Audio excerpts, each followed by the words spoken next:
Hello, study time ടിപ്സിൻ്റെ പുതിയൊരു വീഡിയോയിലേക്ക് എല്ലാവർക്കും സ്വാഗതം. ലോസ് ഓഫ് മോഷനാണ് നമ്മളിപ്പോൾ എടുത്തുകൊണ്ടിരിക്കുന്നത്. ഇനി നമുക്ക് നോക്കാനുള്ളത് ന്യൂട്ടൻ്റെ ഫസ്റ്റ് ലോ ആണ്. ന്യൂട്ടൻ്റെ ഫസ്റ്റ് ലോ പറയുന്നത് every body will continue in its state of rest or uniform motion in A straight line unless and until an unbalanced external force acts on it. This is Newton's first law of motion. ഒരു വസ്തുവിൽ external unbalanced force apply ചെയ്യുന്നത് വരെ ആ ഒരു വസ്തു നിശ്ചലാവസ്ഥയിലോ straight ലൈനിലൂടെയുള്ള uniform മോഷനിലോ തുടരുമെന്നാണ് ന്യൂട്ടൻ്റെ first law പറയുന്നത്. Just ഒരു എക്സാമ്പിൾ പറയുകയാണെന്നുണ്ടെങ്കിൽ ഒരു വസ്തു നിശ്ചലാവസ്ഥയിൽ ഇരിക്കുകയാണ്. ആ ഒരു വസ്തുവിനെ ചലിപ്പിക്കണമെങ്കിൽ നമുക്കതിലേക്ക് ഒരു ഫോഴ്സ് അപ്ലൈ ചെയ്യണം, അല്ലേ? എക്സ്റ്റേണൽ ഫോഴ്സ് അപ്ലൈ ചെയ്താൽ മാത്രമേ ആ ഒരു വസ്തു ചലിക്കുകയുള്ളൂ. ആ വസ്തുവിലേക്ക് നമ്മൾ ഒരു ഫോഴ്സ് അപ്ലൈ ചെയ്യുന്നില്ല എങ്കിൽ ആ വസ്തു ആ അവസ്ഥയിൽ തന്നെ തുടരും, അല്ലേ? അപ്പോൾ അതാണ് ന്യൂട്ടൻ്റെ ഫസ്റ്റ് ലോ പറയുന്നത്. ഇനി ന്യൂട്ടൻ്റെ ഫസ്റ്റ് ലോ അനുസരിച്ചിട്ട് ഇനേഷ്യം അതേപോലെ തന്നെ ഫോഴ്സും ഡിഫൈൻ ചെയ്യാൻ സാധിച്ചിട്ടുണ്ട്. ഇനി ഇതിൽ ഫോഴ്സ് നമുക്ക് എന്താണെന്ന് നോക്കാം. Force is that which can change or tend to change the state of rest or uniform motion of a body along a straight line. അപ്പോൾ ഇവിടെ ഫോഴ്സ് എന്താണെന്ന് പറഞ്ഞിട്ടുള്ളത്, അതായത് ഒരു വസ്തു നിശ്ചലാവസ്ഥയിലോ നേർരേഖയിലൂടെയുള്ള ഒരു യൂണിഫോം മോഷനിലോ ആണെന്നുണ്ടെങ്കിൽ അതിന് മാറ്റം വരുത്താനോ അതിനുള്ള ടെൻഡൻസി ഉണ്ടാക്കുവാനോ വേണ്ടിയിട്ട് ആ ഒരു വസ്തുവിൽ എന്താണോ പ്രയോഗിക്കുന്നത് അതിനെയാണ് ഫോഴ്സ് എന്ന് പറയുന്നത്.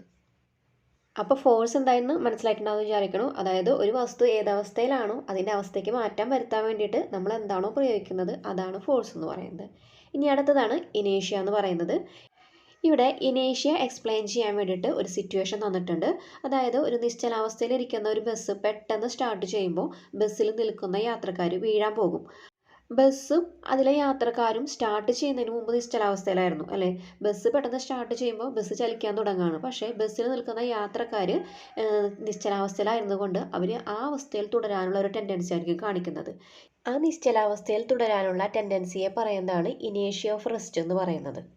ഇവിടെ ഒരു സിറ്റുവേഷൻ പറഞ്ഞിട്ടുണ്ട്. അതായത് മൂവ് ചെയ്തുകൊണ്ടിരിക്കുന്ന ഒരു ബസ് പെട്ടെന്ന് ബ്രേക്ക് ചെയ്യുമ്പോൾ ബസ്സിൽ നിൽക്കുന്ന യാത്രക്കാർ വീഴാൻ പോകുന്നത് എന്തുകൊണ്ടായിരിക്കും? ബസ്സും ബസ്സിലെ യാത്രക്കാരും ചലനാവസ്ഥയിലായിരുന്നു. ബസ് ബ്രേക്ക് ചെയ്യുന്ന സമയത്ത് ബസ് പെട്ടെന്ന് നിൽക്കുന്നുണ്ട്, പക്ഷേ ബസ്സിലെ യാത്രക്കാർ മൂവ് ചെയ്യാനുള്ള, അത് ചലിച്ചുകൊണ്ടിരിക്കാനുള്ള ഒരു ടെൻഡൻസിയാണ് കാണിക്കുന്നത്. അതുകൊണ്ടാണ് അവർ പെട്ടെന്ന് വീഴാൻ വേണ്ടി പോകുന്നത്. അപ്പോൾ നമുക്ക് പറയാം, the passengers tend to fall forward because of the tendency to continue the state of motion. ഇനേഷ്യ ഓഫ് റെസ്റ്റിൻ്റെയും ഇനേഷ്യ ഓഫ് മോഷൻ്റെയും ഡെഫിനേഷൻ തന്നിട്ടുണ്ട്. അത് ജസ്റ്റ് ഒന്ന് നോക്കാം. A body at rest cannot change its state of rest by itself. This is ഇനേഷ്യ of rest. അതായത് നിശ്ചലാവസ്ഥയിലുള്ള ഒരു വസ്തുവിന് സ്വയം അതിൻ്റെ അവസ്ഥയ്ക്ക് മാറ്റം വരുത്താനുള്ള കഴിവില്ലായ്മയെ പറയുന്നതാണ് ഇനേഷ്യ ഓഫ് റെസ്റ്റ് എന്ന്. അടുത്തത് പറയുന്നത് ഇനേഷ്യ ഓഫ് മോഷൻ ആണ്. A body in uniform motion cannot change its state of motion by itself. This is ഇനേഷ്യ ഓഫ് മോഷൻ. യൂണിഫോം മോഷനിലുള്ള ഒരു വസ്തുവിന് സ്വയം അതിൻ്റെ ചലനാവസ്ഥയ്ക്ക് മാറ്റം വരുത്താനുള്ള കഴിവില്ലായ്മയെ പറയുന്നതാണ് ഇനേഷ്യ ഓഫ് മോഷൻ എന്ന് പറയുന്നത്. അപ്പോൾ രണ്ടെണ്ണത്തിൻ്റെ ഡെഫിനിഷൻ കിട്ടിയല്ലോ, അല്ലേ? ഇവിടെ ഇനി ഇനേഷ്യയുടെ ഡെഫിനിഷൻ തന്നിട്ടുണ്ട്. ഇനേഷ്യ of a body is the tendency of the body to continue in its state of rest or uniform motion. അതായത് ഒരു വസ്തു അതിൻ്റെ നിശ്ചലാവസ്ഥയിലോ ചലനാവസ്ഥയിലോ തുടരാനുള്ള ആ ഒരു ടെൻഡൻസിയെ പറയുന്നതാണ് ഇനേഷ്യ എന്ന് പറയുന്നത്. ഇനേഷ്യയുമായി ബന്ധപ്പെട്ടുള്ള സിറ്റുവേഷൻസ് വളരെ ഇമ്പോർട്ടൻ്റ് ആണ്. അതെന്തായാലും പഠിച്ചിരിക്കണം കേട്ടോ. ഇവിടെ പറഞ്ഞിരിക്കുന്ന ആക്ടിവിറ്റി ഒന്ന് നോക്കാം. അതായത് മേശപ്പുറത്ത് ഒരു പേപ്പർ വയ്ക്കുക. പേപ്പറിൻ്റെ മുകളിൽ അടി പരന്ന ഒരു കുപ്പിയിൽ വെള്ളം നിറച്ചിട്ട് പേപ്പറിൻ്റെ മുകളിൽ വയ്ക്കുക. അതിനുശേഷം പേപ്പർ ഹൊറിസോണ്ടലായിട്ട് പിടിച്ച് വലിക്കുക. What happen to the bottle? ബോട്ടിലിന് എന്തായിരിക്കും സംഭവിക്കുക? ആ ഒരു ബോട്ടിലിന് എങ്ങനെയുള്ള ഇനേഷ്യയാണ് ഉണ്ടായിരുന്നതെന്ന്. പേപ്പർ പിടിച്ച് വലിക്കുന്ന സമയത്ത് കുപ്പിക്ക് പ്രത്യേകിച്ച് മാറ്റമൊന്നും ഉണ്ടാവില്ല. കുപ്പി എങ്ങനെയാണോ ഇരുന്നിരുന്നത് അതുപോലെ തന്നെ ആയിരിക്കും ഇരിക്കുന്നത്. ഇപ്പോൾ ചോദിച്ചിട്ടുണ്ട് ഈ ഒരു കുപ്പിക്ക് എങ്ങനെയുള്ള ഇനേഷ്യയാണ് ഉള്ളതെന്ന് പറയാം. അതായത് കുപ്പി നിശ്ചലാവസ്ഥയിലായിരുന്നല്ലോ, അപ്പോൾ ഇനേഷ്യ ഓഫ് റെസ്റ്റ് ആണ് ആ കുപ്പിക്കുള്ളത്. അടുത്ത ആക്ടിവിറ്റിയുടെ പറഞ്ഞിട്ടുള്ളത് ഡെസ്കിന് മുകളിൽ ജലം നിറച്ചൊരു ഗ്ലാസ് വെച്ച ശേഷം അതിനെ സാവധാനം നിരക്കി മുന്നോട്ട് നീക്കിയിട്ട് ക്രമമായിട്ട് അതിൻ്റെ വേഗം വർദ്ധിപ്പിക്കാനാണ് പറഞ്ഞിരിക്കുന്നത്. ക്വസ്റ്റ്യൻ ചോദിച്ചിട്ടുള്ളത് നിങ്ങൾക്ക് എന്താണ് ഇവിടെ കാണാൻ സാധിക്കുന്നത്, അതുപോലെ തന്നെ ഏതുതരം ഇനേഷ്യയാണ് ആ ഒരു വാട്ടറിനുള്ളതെന്നാണ് ചോദിച്ചിട്ടുള്ളത്. അപ്പോൾ ഇവിടെ നമുക്ക് കാണാൻ സാധിക്കുന്നത് ഈ ഒരു ഗ്ലാസ് നിരക്കി നീക്കുമ്പോൾ പെട്ടെന്ന് നിശ്ചലാവസ്ഥയിലേക്ക് കൊണ്ടുവരുമ്പോൾ ഗ്ലാസ്സിനുള്ളിലുള്ള ജലം മുന്നോട്ട് തെറിക്കുകയാണ് ചെയ്യുന്നത്. അപ്പോൾ ആ ജലത്തിന് ഇനേഷ്യ ഓഫ് മോഷനാണ് ഉണ്ടായിരുന്നത്. അതായത് അത് ചലിച്ചുകൊണ്ടിരിക്കുകയായിരുന്നല്ലോ, പെട്ടെന്ന് ഗ്ലാസ് നിർത്തുന്ന സമയത്ത് അതിൻ്റെ ഉള്ളിലുള്ള ജലം ചലിക്കാനുള്ള ഒരു ടെൻഡൻസിയാണ് കാണിക്കേണ്ടത്. അപ്പോൾ ആ ജലത്തിന് ഇനേഷ്യ ഓഫ് മോഷനാണ് ഉള്ളത്. അടുത്ത സിറ്റുവേഷൻ പറഞ്ഞിരിക്കുന്നത് ചിത്രത്തിൽ കുറച്ച് ക്യാരം കോയിനുകൾ തന്നിട്ടുണ്ട്, അടുക്കിടയ്ക്ക് വെച്ചിട്ടുണ്ട്. അതിൻ്റെ മുകളിൽ ഒരു കപ്പും വെച്ചിട്ടുണ്ട്. അതിനുശേഷം വലിയൊരു സ്കെയിൽ ഉപയോഗിച്ചിട്ട് പെട്ടെന്ന് ആ ക്യാരം കോയിൻ്റെ ഏറ്റവും അടിയിലുള്ള കോയിൻ തട്ടിത്തെറിപ്പിക്കുകയാണ് പറഞ്ഞിട്ടുള്ളത്. അപ്പോൾ നിങ്ങൾക്കിവിടെ എന്താണ് കാണാൻ സാധിക്കുന്നതെന്ന്, അതായത് ആ കോയിൻ തെറിച്ചു പോവും, ബാക്കിയുള്ളത് അതേപോലെ തന്നെ അവിടെ നിൽക്കും അല്ലേ. ആ കപ്പും ആ നിശ്ചലാവസ്ഥയിൽ തന്നെയായിരിക്കും നിൽക്കുന്നത്. ആ കപ്പിനുള്ള ഇനേഷ്യ എന്ന് പറയുന്നത് ഇനേഷ്യ ഓഫ് റെസ്റ്റ് ആണുള്ളത്. ഇനി ഇവിടെ കുറച്ച് സ്റ്റേറ്റ്മെൻറ്റ് തന്നിട്ടുണ്ട്. അത് ഇനേഷ്യ ഓഫ് റെസ്റ്റ് ആണോ മോഷൻ ആണോ എന്ന് കണ്ടെത്താനാണ് പറഞ്ഞിട്ടുള്ളത്. ആദ്യത്തെ പറഞ്ഞിരിക്കുന്നത് on shaking the branch of a mango tree the mangoes get detached and fall down. മാവിൻ്റെ കൊമ്പ് പിടിച്ച് കുലുക്കുമ്പോൾ അതിൽ നിന്നും മാങ്ങ ഞെട്ടറ്റ് വീഴുന്നു. അപ്പോൾ ആ ഒരു മാങ്ങയ്ക്ക് എങ്ങനെയുള്ള ഇനേഷ്യയാണ് ഉള്ളതെന്നാണ് ചോദിച്ചിട്ടുള്ളത്. മാങ്ങ അവിടെ നിശ്ചലാവസ്ഥയിലായിരുന്നു അല്ലേ, അതുകൊണ്ട് തന്നെ നമുക്ക് പറയാം ഇനേഷ്യ ഓഫ് റെസ്റ്റ് ആണെന്ന് പറയാം. അടുത്ത സിറ്റുവേഷനോട് തന്നിട്ടുള്ളത് a participant in long jump competition runs some distance and then jumps.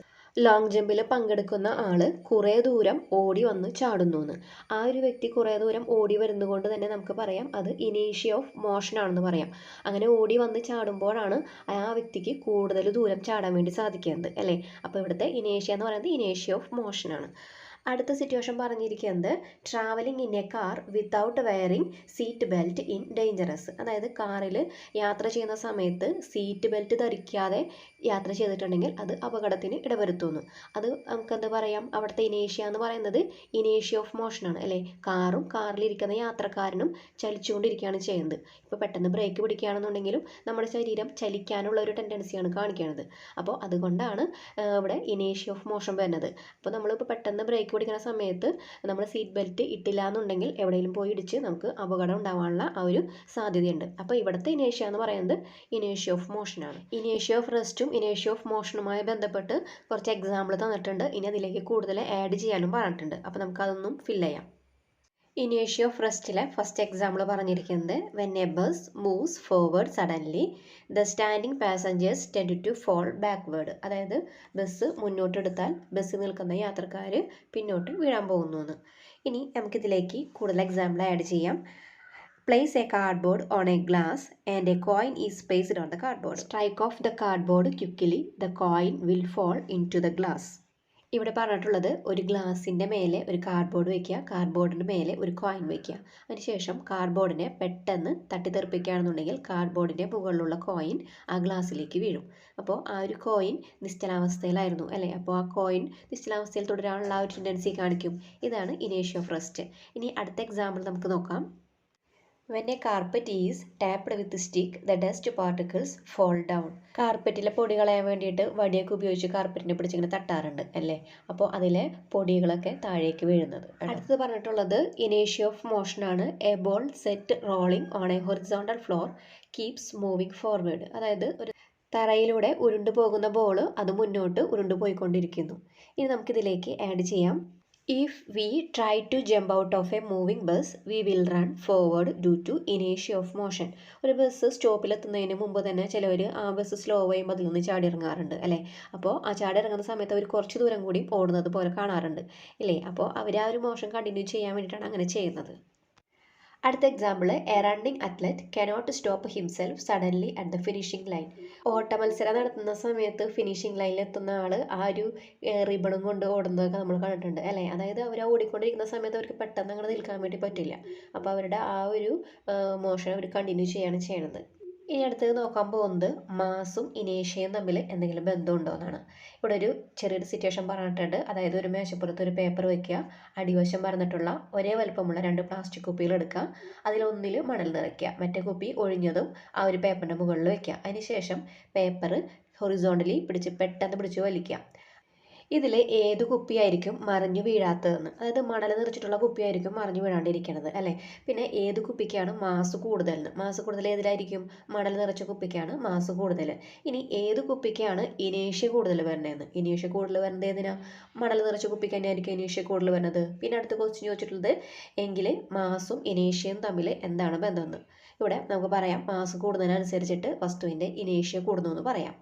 ഇനി അടുത്ത ക്വസ്റ്റ്യൻ നോക്കാം. വിച്ച് വൺ പൊസസസ് ഗ്രേറ്റർ ഇനേഷ്യ, an empty barrel or a tar filled barrel, give reason. അതായത് ടാറ് നിറച്ച വീപ്പയ്ക്കാണോ ടാറ് ഇല്ലാത്ത വീപ്പയ്ക്കാണോ ഇനേഷ്യ കൂടുതലെന്ന്. ഏതിനായിരിക്കും ഇനേഷ്യ കൂടുതൽ വരുന്നത്, ടാറ് നിറച്ച ബാരലിനായിരിക്കും ഇനേഷ്യ കൂടുതൽ അല്ലേ. അടുത്ത question, why should people run in a zigzag manner to escape from an elephant attack. അതായത് ആനയുടെ ആക്രമണത്തിൽ നിന്നും രക്ഷപ്പെടാൻ ആളുകൾ വളഞ്ഞു തിരിഞ്ഞ് ഓടുന്നത് എന്തിനായിരിക്കും.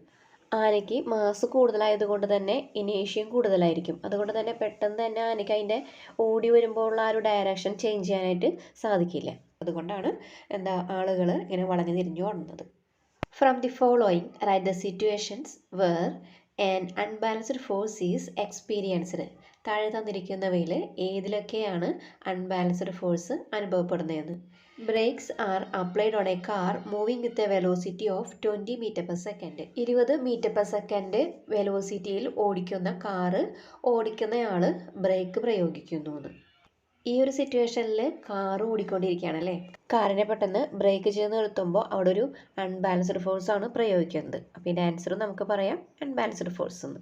ബി പറഞ്ഞിട്ടുള്ളത് a book is supported by the hand. കൈ കൊണ്ടൊരു ബുക്കിനെ താങ്ങി നിർത്താം. ഇവിടെ ബാലൻസ്ഡ് ഫോഴ്സ് ആണ്, അതായത് ബുക്കിന് ഇവിടെ ചലനമൊന്നും സംഭവിക്കുന്നില്ല. ചലനം സംഭവിക്കുന്നുണ്ടെങ്കിൽ നമുക്ക് പറയാമായിരുന്നു നമ്മളതിലേക്ക് പ്രയോഗിക്കുന്നത് അൺബാലൻസ്ഡ് ഫോഴ്സ് ആണ് അല്ലേ. ഇവിടെ ബുക്കിന് ചലനമൊന്നും ഇല്ലാത്തതുകൊണ്ട് തന്നെ നമുക്കിവിടെ പറയാം ബാലൻസ്ഡ് ഫോഴ്സ് ആണെന്ന് പറയാം.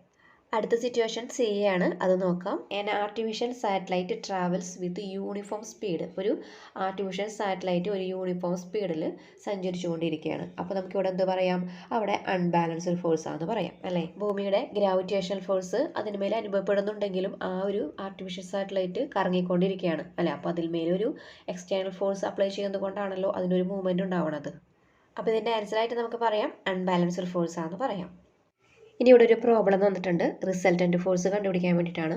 ഒരു വസ്തുവിൽ 200 ന്യൂട്ടൺ ഫോഴ്സ് ഒരു ഡയറക്ഷനിലും 250 ന്യൂട്ടൺ ഫോഴ്സ് അതിൻ്റെ ഓപ്പോസിറ്റ് ഡയറക്ഷനിലും കൊടുത്തിട്ടുണ്ടെങ്കിൽ റിസൾട്ടൻ്റ് ഫോഴ്സ് എന്തായിരിക്കും.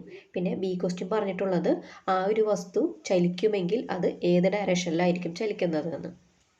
ഇവിടെ resultant force equal to F1 + F2 എന്ന് കൊടുക്കാം. F1 എന്ന് പറയുന്നത് നമുക്ക് 200ഉം F2 എന്ന് പറയുന്നത് -250 കൊടുക്കാം. അതായത് ഫോഴ്സ് ഒരെണ്ണം അപ്ലൈ ചെയ്യുന്നതിൻ്റെ ഓപ്പോസിറ്റ് ഡയറക്ഷനിലാണ് മറ്റൊരു ഫോഴ്സ് അപ്ലൈ ചെയ്യുന്നത് അല്ലേ. അപ്പോൾ -250 കൊടുക്കാം. അപ്പോൾ 200 -250 എന്ന് പറയുമ്പോൾ -50 ന്യൂട്ടനാണ് ഇവിടുത്തെ റിസൾട്ടൻ്റ് ഫോഴ്സ് എന്ന് പറയുന്നത്. ഇനി ബി ക്വസ്റ്റ്യൻ്റെ ആൻസർ നോക്കാം. It moves towards the direction of force 250 newton. ഇവിടെ കൂടുതൽ ഫോഴ്സ് അപ്ലൈ ചെയ്യുന്നത് 250 ആണ് അല്ലേ. അപ്പോൾ ആ ഒരു ഭാഗത്തേക്കായിരിക്കും വസ്തു മൂവ് ചെയ്യുന്നത്. ഇനി അടുത്തത് നോക്കാനുള്ളത് മൊമെൻറ്റം എന്താണെന്നതിനെ കുറിച്ചാണ്. ഇവിടെ ഒരു സിറ്റുവേഷൻ പറഞ്ഞിട്ടുണ്ട്.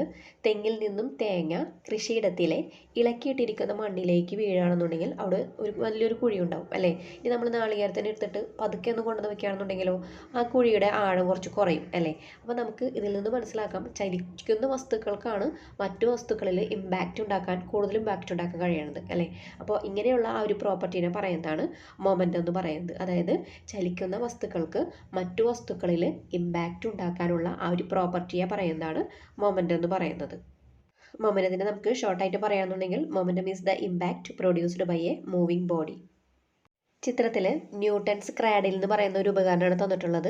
ഇതിൻ്റെ ഒരു വർക്കിംഗ് എങ്ങനെയാണെന്ന് പറഞ്ഞിട്ടുണ്ടെങ്കിൽ ഇതിൽ നിന്നും ഒരു ബോളിനെ വലിച്ച് വിടുകയാണെന്നുണ്ടെങ്കിൽ ആ ഒരു ബോൾ അതിൻ്റെ തൊട്ടടുത്തുള്ള ബോളിൽ ചെന്ന് തട്ടുകയും അതിന് ശേഷം അപ്പുറത്തെ സൈഡിലുള്ള ഒരു ബോൾ തെറിച്ചു പോവുകയും ചെയ്യും.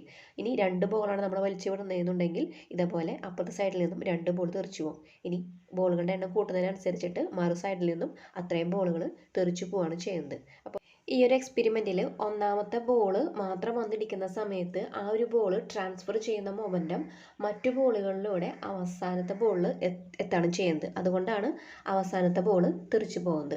ഇതുപോലെ തന്നെയാണ് രണ്ട് ബോൾ വലിച്ചുവിടുമ്പോഴും സംഭവിക്കുന്നത്. അതായത് ഈ ബോളുകൾക്ക് ലഭിക്കുന്ന മൊമെൻറ്റം തൊട്ടടുത്ത ബോളുകളിലേക്ക് കൈമാറ്റം ചെയ്തിട്ട് അവസാനത്തെ ബോളുകളിലേക്ക് എത്തുമ്പോഴാണ് ആ ഒരു ബോളുകൾ തെറിച്ചു പോകുന്നത്. ഇനി ഈ ഒരു എക്സ്പെരിമെൻറ്റിൽ തന്നെ ഒരു ബോളിനെ പതുക്കെയാണ് നമ്മൾ വലിച്ചു വിടുന്നതെങ്കിൽ അവസാനത്തെ ബോൾ പതുക്കെ ആയിരിക്കും തെറിച്ചു പോകുന്നത്. ഇനി ഒന്നും കൂടിയും അകത്തിയിട്ടാണ്, അതായത് കുറച്ചും കൂടി ദൂരം വലിച്ചിട്ടാണ് ആ ഒന്നാമത്തെ ബോളിനെ വലിച്ചു വിടുന്നതെന്നുണ്ടെങ്കിൽ ആ അവസാനത്തെ ബോൾ തെറിച്ചു പോകുന്നത് കുറച്ചും കൂടി ദൂരത്തേക്ക് തെറിച്ചു പോകും. അപ്പോൾ ഇതിൽ നിന്ന് നമുക്ക് മനസ്സിലാക്കാം വെലോസിറ്റി കൂടുന്നതിനനുസരിച്ചിട്ട് ആ ബോൾ തെറിച്ചു പോകുന്ന ദൂരവും കൂടുന്നുണ്ടെന്ന്. അപ്പോൾ ഇതിൽ നിന്ന് മൊമെൻറ്റത്തിനെ ഡിപ്പെൻഡ് ചെയ്യുന്ന ഒരു ഫാക്ടർ എന്ന് പറയുന്നത് വെലോസിറ്റിയാണെന്ന് നമുക്ക് മനസ്സിലാക്കാം. ഒരു ബോളിന് പകരം ഇനി രണ്ട് ബോളാണ് വന്നിടിക്കുന്നതെന്നുണ്ടെങ്കിൽ ലാസ്റ്റിൽ നിന്നും രണ്ട് ബോൾ തെറിച്ചു പോകും അല്ലേ. അതായത് മാസ് കൂടുന്നതിനനുസരിച്ചിട്ട് അവിടെ എന്ത് സംഭവിക്കുന്നുണ്ട്, ബോളുകളുടെ തെറിച്ചു പോകുന്ന ബോളുകളുടെ എണ്ണം കൂടി വരാണ് ചെയ്യുന്നത്. അപ്പോൾ ഇവിടെ മൊമെൻറ്റത്തെ ഡിപ്പെൻഡ് ചെയ്യുന്ന അടുത്ത ഫാക്ടർ എന്ന് പറയുന്നത് മാസ്സാണ്. അപ്പോൾ മൊമെൻറ്റത്തെ ഡിപ്പെൻഡ് ചെയ്യുന്ന രണ്ട് ഫാക്ടറാണ് ഉള്ളത്. ഒന്ന് വെലോസിറ്റിയും രണ്ടാമത്തെ ഫാക്ടർ എന്ന് പറയുന്നത് വസ്തുവിൻ്റെ മാസ്സുമാണ്. ഇവിടെ ലാസ്റ്റ് പറഞ്ഞിരിക്കുന്നത് ചലിച്ചുകൊണ്ടിരിക്കുന്ന വസ്തുക്കളുടെ മാസോ അതേപോലെ തന്നെ വെലോസിറ്റിയോ വർദ്ധിപ്പിക്കുമ്പോൾ അതുണ്ടാക്കുന്ന ഇമ്പാക്റ്റും വളരെ കൂടുതലായിരിക്കുമെന്ന്. ഇനി ഇവിടെ മൊമെൻറ്റം എന്താണെന്നും അതിൻ്റെ ഇക്വേഷൻ എന്താണെന്നൊക്കെ കൊണ്ട് പറഞ്ഞിട്ടുള്ളത്.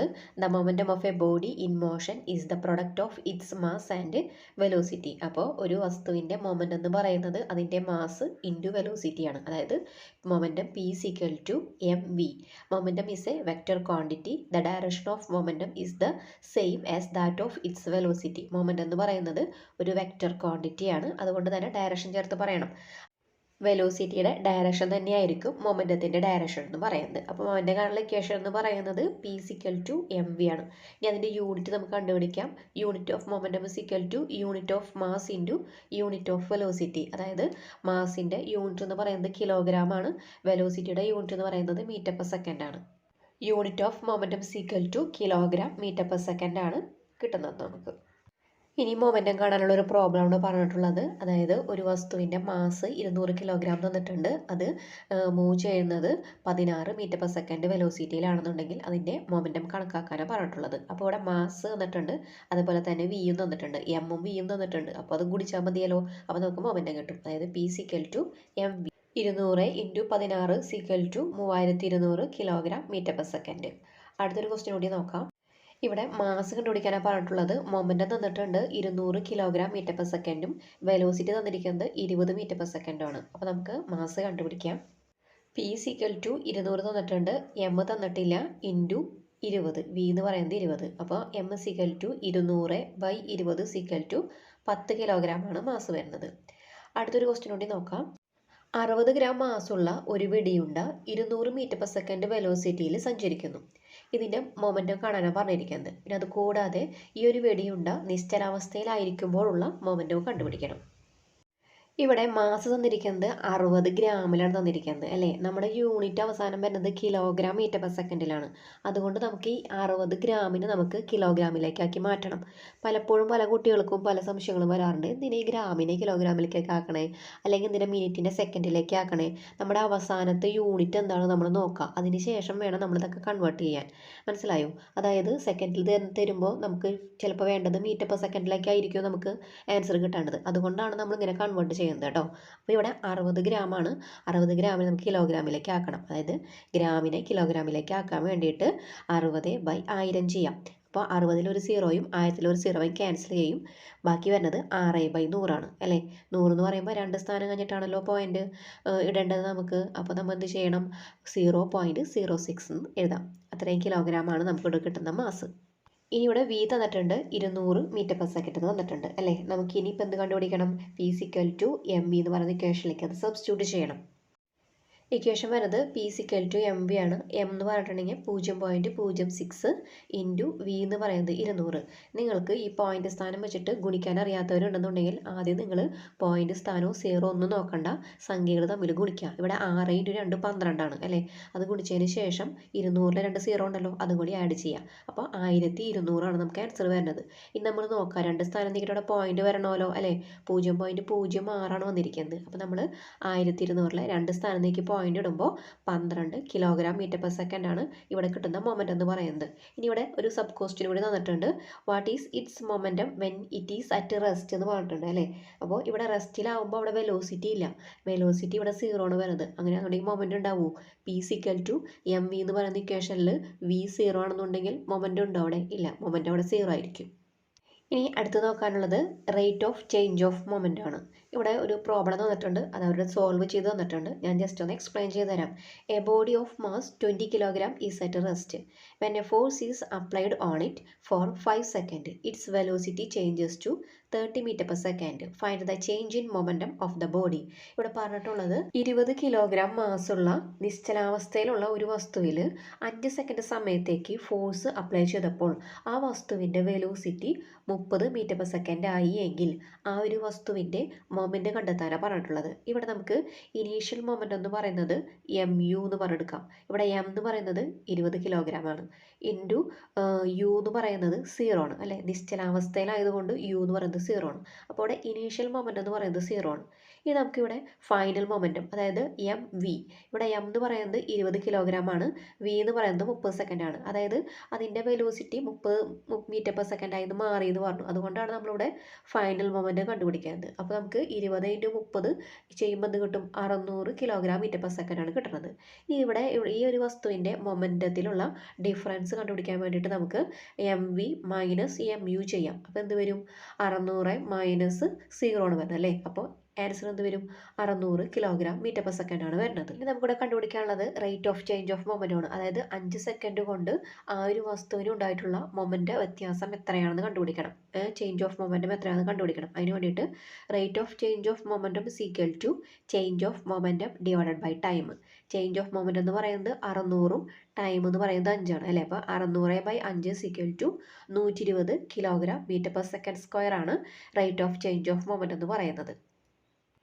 ഇനി ഇതുമായി ബന്ധപ്പെട്ട് ഒരു ക്വസ്റ്റ്യൻ കൂടി തന്നിട്ടുണ്ട്, അതുകൂടി ചെയ്യുമ്പോൾ നിങ്ങൾക്ക് കാര്യങ്ങളൊന്നുകൂടി മനസ്സിലാവുമെന്ന് വിചാരിക്കണം. അപ്പോൾ നമുക്കത് നോക്കാം. A body of mass 100 kilogram starts from rest and acquires a velocity of 30 metre per second in the 4th second. So what is its initial momentum? ഇവിടെ 100 കിലോഗ്രാം മാസുള്ള ഒരു വസ്തു നിശ്ചലാവസ്ഥയിൽ നിന്നും ചലനം ആരംഭിച്ചിട്ട് 4ാമത്തെ സെക്കൻഡിൽ 30 മീറ്റർ പെർ സെക്കൻഡ് വെലോസിറ്റി കൈവരിക്കുകയാണ്. അങ്ങനെയാണെന്നുണ്ടെങ്കിൽ ആ വസ്തുവിൻ്റെ initial momentum എത്രയാണെന്ന് കണ്ടെത്താനാണ് പറഞ്ഞിട്ടുള്ളത്. ഇവിടെ വസ്തു നിശ്ചലാവസ്ഥയിൽ ഇരിക്കുകയാണ് അല്ലേ. അതുകൊണ്ട് തന്നെ u എന്ന് പറയുന്നത് 0 ആണ്. അപ്പോൾ നമുക്ക് initial momentum P = mu = m × 0 0 ആണ് വരുന്നത്. ഇനി നമുക്ക് ഫൈനൽ മൊമെൻറ്റം കണ്ടുപിടിക്കാം. P = mv ആണ് കണ്ടുപിടിക്കാനുള്ളത്. m എന്ന് പറയുന്നത് 100ഉം v എന്ന് പറയുന്നത് 30 ആണ്. അപ്പോൾ 100 × 30 3000 കിലോഗ്രാം മീറ്റർ പെർ സെക്കൻഡ് ആണ് ഇവിടെ ഫൈനൽ മൊമെൻറ്റം കിട്ടുന്നത്. ഈ സി ക്വസ്റ്റ്യൻ പറഞ്ഞിരിക്കുന്നത് ചേഞ്ച് ഇൻ മൊമെൻ്റ് ആണ് കണ്ടുപിടിക്കാനുള്ളത്. ചേഞ്ച് ഇൻ മൊമെൻ്റ് എന്ന് പറഞ്ഞിട്ടുണ്ടെങ്കിൽ എന്ത് വരും? mv - mu ആണ്. mv എന്ന് പറയുന്നത് 3000 mu എന്ന് പറയുന്നത് 0 ആണ്. അപ്പോൾ 3000 - 0 = 3000 ആണ് നമുക്ക് കിട്ടുന്ന ചേഞ്ച് ഇൻ മൊമെൻറ്റം. ഇനി ഡി ക്വസ്റ്റ്യൻ പറഞ്ഞിട്ടുള്ളത് rate of change of momentum കണ്ടുപിടിക്കാനാണ്. Rate of change of momentum = mv - mu divide by T ആണ്. mv - mu എന്ന് പറയുന്നത് 3000, ടി എന്ന് പറയുന്നത് 4 ആണ് അല്ലേ. 3000/4 = 750 kilogram metre per second square ആണ് ഇവിടെ rate of change of momentum കിട്ടുന്നത്. തന്നിരിക്കുന്ന ടേബിൾ ഫില്ല് ചെയ്യാനാണ് ഇനി പറഞ്ഞിട്ടുള്ളത്. A body of mass 20 kilogram is at rest. The velocity at various instants when a force of varying magnitude is applied on it for a time interval of 5 second is given. ഇവിടെ പറഞ്ഞിട്ടുള്ളത് നിശ്ചലാവസ്ഥയിലുള്ള 20 kilogram മാസുള്ള ഒരു വസ്തുവിൽ 5 second സമയത്തേക്ക് വ്യത്യസ്ത അളവിൽ force apply ചെയ്യുമ്പോൾ ലഭിക്കുന്ന velocity തന്നിട്ടുണ്ട്. ഇനി ഓരോ സിറ്റുവേഷനിലുമുള്ള ഇനീഷ്യൽ മൊമെൻറ്റം, ഫൈനൽ മൊമെൻറ്റം, അതുപോലെ തന്നെ rate of change of momentum ഇത് കണ്ടെത്താനാണ് പറഞ്ഞിട്ടുള്ളത്. അപ്പോൾ നമുക്കിവിടെ തന്നിട്ടുള്ള കാര്യങ്ങളൊക്കെ എന്തൊക്കെയാണെന്ന് നോക്കാം. ടേബിളിൽ ഫോഴ്സ് തന്നിട്ടുണ്ട്, അതേപോലെ തന്നെ വെലോസിറ്റി 30 തന്നിട്ടുണ്ട്. ഇനീഷ്യൽ മൊമെൻ്റ് എന്ന് പറയുന്നത് ഇവിടെ 0 ആണ്. അതായത് വസ്തു നിശ്ചലാവസ്ഥയിലായതുകൊണ്ട് ഇനീഷ്യൽ മൊമെൻറ്റം അതായത് u എന്ന് പറയുന്നത് 0 ആണല്ലോ. അപ്പോൾ P = mu എന്ന് പറയുന്ന ഇക്വേഷനിൽ അത് 0 ആയിട്ട് മാറും. അതായത് ഇനീഷ്യൽ മൊമെൻറ്റ് ഇവിടെ 0 ആണ്. ഇനി ഫൈനൽ മൊമെൻറ്റ് എന്ന് പറയുന്നത് mv ആണ്. അതായത് m എന്ന് പറയുന്നത് 20 കിലോഗ്രാമും v എന്ന് പറയുന്നത് 30 ആണ്. അപ്പോൾ എന്ത് വരും? 20 × 30 600 വരും. ഇനി നമുക്ക് ചേഞ്ച് ഇൻ മൊമെൻറ്റം കണ്ടുപിടിക്കണം. അതായത് M V minus M U ആണ്. ഇവിടെ എം വി എന്ന് പറയുന്നത് 600 ആണ്, എം യു എന്ന് പറയുന്നത് 0 ആണ്. അതായത് 600 മൈനസ് 0 സിക്കൽ ടു 600 തന്നെ കിട്ടും. ഇനി നമുക്ക് അടുത്ത കോളം എന്ന് പറയുന്നത് rate of change of moment ആണ്. അതായത് M V minus M U divided by T ആണ് അല്ലേ. ഇവിടെ M V minus M U എന്ന് പറയുന്നത് 600ഉം ടി എന്ന് പറയുന്നത് 5ഉം ആണ്. അപ്പോൾ 600/5 സീക്വൽ ടു 120 വരും. ഇനി നമുക്ക് അടുത്തതിലേക്ക് പോവാം. ഇവിടെ ഫോഴ്സ് /2 വന്നിട്ടുണ്ട് അല്ലേ. ആദ്യത്തേതിൽ ഫോഴ്സ് എഫ് ആയിരുന്നു, രണ്ടാമത്തെ കേസിലേക്ക് വന്നപ്പോൾ F/2 ആണ്. അതായത് ഫോഴ്സ് ഇവിടെ കുറയാണ് ചെയ്യുന്നത്. വെലോസിറ്റി ഇവിടെ തന്നിരിക്കുന്നത് 15 ആണ്. അപ്പോൾ നമുക്കിനി ഇനീഷ്യൽ മൊമെൻറ്റം കണ്ടുപിടിക്കാം. ഇനീഷ്യൽ മൊമെൻറ്റം എല്ലാ കേസിലും 0 ആണ് വരുന്നത്, കാരണം വസ്തു നിശ്ചലാവസ്ഥയിലായതുകൊണ്ട് തന്നെ ഇനീഷ്യൽ മൊമെൻറ്റം അവിടെ വരുന്നില്ല. അപ്പോൾ നമുക്കിവിടെ ഇനീഷ്യൽ മൊമെൻറ്റം 0 കൊടുക്കാം. ഇനി നമുക്ക് ഫൈനൽ മൊമെൻറ്റം കണ്ടുപിടിക്കാം. അതായത് എം വി കണ്ടുപിടിക്കാം. ഇവിടെ എം എന്ന് പറയുന്നത് 20ഉം വി എന്ന് പറയുന്നത് ഇവിടെ തന്നിട്ടുണ്ട് 15. അപ്പോൾ നമുക്കിവിടെ 15 കൊടുക്കാം. അപ്പോൾ 20 × 15 എന്ന് പറഞ്ഞാൽ 300 ആണ് ഫൈനൽ മൊമെൻറ്റം കിട്ടുന്നത്. ഇനി നമുക്ക് ചേഞ്ച് ഇൻ മൊമെൻറ്റം കണ്ടുപിടിക്കാം. ചേഞ്ച് ഇൻ മൊമെൻറ്റം എന്ന് പറയുമ്പോൾ 300 മൈനസ് 0 വരും അല്ലേ, ഈക്വൽ ടു 300 ആണ് നമുക്ക് കിട്ടുന്നത്. ഇനി നമുക്ക് rate of change of momentum കണ്ടുപിടിക്കണം. അപ്പോൾ എന്ത് വരും, M V minus M U divided by T ആണ് അല്ലേ. M V minus M U എന്ന് പറയുന്നത് 300 ആണ്. അപ്പോൾ 300/5 സിക്കൽ ടു എന്ത് വരും, 60 വരും. ഇനി നമുക്ക് അടുത്ത കേസിലേക്ക് വന്നപ്പോൾ ഫോഴ്സ് എന്ന് പറയുന്നത് 2F ആയി മാറി അല്ലേ, ഇരട്ടിയായിട്ട് മാറി. അപ്പോൾ ഇവിടെ വെലോസിറ്റി എന്ന് പറയുന്നത് 60ഉം. അപ്പോൾ നമുക്കിനി ഇനീഷ്യൽ മൊമെൻറ്റം കണ്ടുപിടിക്കാം. ഇനീഷ്യൽ മൊമെൻറ്റം ഞാൻ പറഞ്ഞു 0 ആയിരിക്കും എന്ന് പറഞ്ഞു. ഇനി നമുക്ക് ഫൈനൽ മൊമെൻറ്റം കണ്ടുപിടിക്കാം. ഫൈനൽ മൊമെൻറ്റം എന്ന് പറയുമ്പോൾ എം വി ആണ്. എം എന്ന് പറഞ്ഞിട്ടുണ്ടെങ്കിൽ 20 ആണ്, വി എന്ന് പറയുന്നത് 60ഉം. അപ്പോൾ 20 × 60 സീക്വൽ ടു 1200 വരും. ചേഞ്ച് ഇൻ മൊമെൻറ്റം എന്ന് പറയുമ്പോഴോ 1200 മൈനസ് 0 സീക്വൽ ടു 1200 തന്നെ വരും. ഇനി rate of change of momentum കണ്ടുപിടിക്കണം. അതിന് വേണ്ടിയിട്ട് 1200 ഡിവൈഡഡ് ബൈ 5. അപ്പോൾ എന്ത് വരും, 240 വരും. ഈ ഒരു ടേബിൾ ഫില്ല് ചെയ്തതിൽ നിന്നും റേറ്റ് ഓഫ് ചേഞ്ച് ഓഫ് മൊമെൻറ്റവും ഫോഴ്സും തമ്മിലുള്ള റിലേഷൻ എന്താണെന്ന് ചോദിച്ചിട്ടുണ്ട്. അപ്പോൾ നമുക്ക് പറയാം, ഇവിടെ ഫോഴ്സ് കൂടുമ്പോൾ rate of change of momentum കൂടുന്നുണ്ട് അല്ലേ. അതായത് ഫോഴ്സ് 2 ഇരട്ടിയാവുമ്പോൾ rate of change of momentum 2 ഇരട്ടിയാവുന്നുണ്ട്. അതുപോലെ തന്നെ കുറയുന്നതിനനുസരിച്ചിട്ടും rate of change of momentum കുറയും ചെയ്യുന്നുണ്ട് അല്ലേ. ആദ്യം 120 ആയിരുന്നു, അപ്പോൾ ഇവിടെ ഫോഴ്സ് കുറഞ്ഞപ്പോൾ rate of change of momentum 60 ആയി. പിന്നെ 2 ഇരട്ടിയായപ്പോഴോ ആദ്യം ഉണ്ടായിരുന്ന 120ൻ്റെ ഇരട്ടി വന്നു അല്ലേ, 240 വന്നു. അപ്പോൾ നമുക്ക് അതും കൂടി ഒന്ന് എഴുതാം. When the force applied becomes half, then the rate of change of momentum also becomes half. When the force becomes double, then the rate of change of momentum also becomes double. ഈ ഒരു part ഞാനിവിടെ വെച്ച് അവസാനിപ്പിക്കുകയാണ്. ഇനി നമുക്ക് ന്യൂട്ടൻ്റെ second ലോയും third ലോയും കൂടി എടുക്കാനുള്ളൂ. അപ്പോൾ നമുക്കത് മറ്റൊരു വീഡിയോയിൽ നോക്കാം. നിങ്ങൾക്ക് വീഡിയോ ഉപകാരപ്പെട്ടെന്ന് തോന്നുന്നുണ്ടെങ്കിൽ ഫ്രണ്ട്സിനും കൂടി ഒന്ന് ഷെയർ ചെയ്യാം കേട്ടോ. നിങ്ങളുടെ അഭിപ്രായങ്ങളൊക്കെ ഒന്ന് അറിയിക്കുക.